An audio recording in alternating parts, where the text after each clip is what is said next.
खजाने की खोज। एक गांव में एक रामलाल नाम का एक किसान अपनी पत्नी और 4 लड़कों के साथ रहता था। रामलाल खेतों में मेहनत करके अपने परिवार का पेट पालता था, लेकिन उसके चारों लड़के आलसी थे, जो गांव में वैसे ही इधर उधर घूमते रहते थे।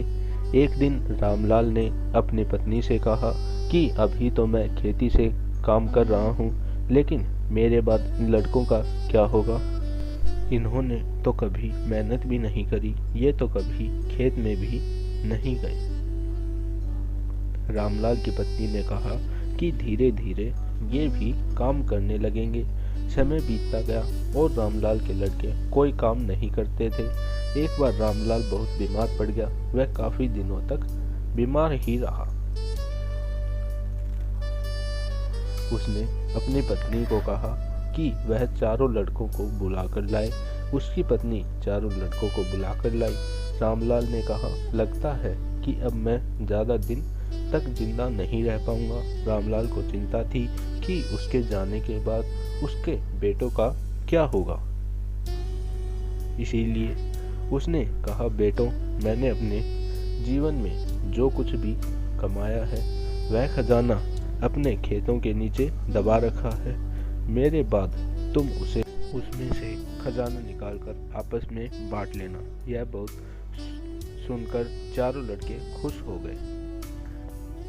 कुछ समय बाद रामलाल की मृत्यु हो गई। रामलाल की मृत्यु के कुछ दिनों बाद उसके लड़के खेत में दबा खजाना निकालने गए। उन्होंने सुबह से लेकर शाम तक सारा खेत खोद दिया, लेकिन उनको कुछ भी खजाना नजर नहीं आया। लड़के घर आकर अपनी माँ से बोले, माँ, पिताजी ने हमसे झूठ बोला था। उस खेत में हमें कोई खजाना नहीं मिला। उसकी माँ ने बताया कि तुम्हारे पिताजी ने जीवन में यही घर और खेत ही कमाया है, लेकिन अब तुमने खेत खोद ही दिया है, तो उसमें बीज भी बो दो।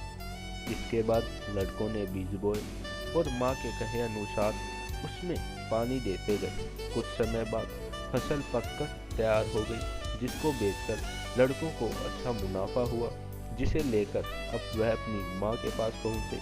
माँ ने कहा, तुम्हारी मेहनत ही असली खजाना है, यही तुम्हारे पिताजी तुमको समझाना चाहते थे। मोरल ऑफ द स्टोरी यानी सीख, हमें आलस को त्याग कर मेहनत करनी चाहिए। मेहनत ही इंसान की असली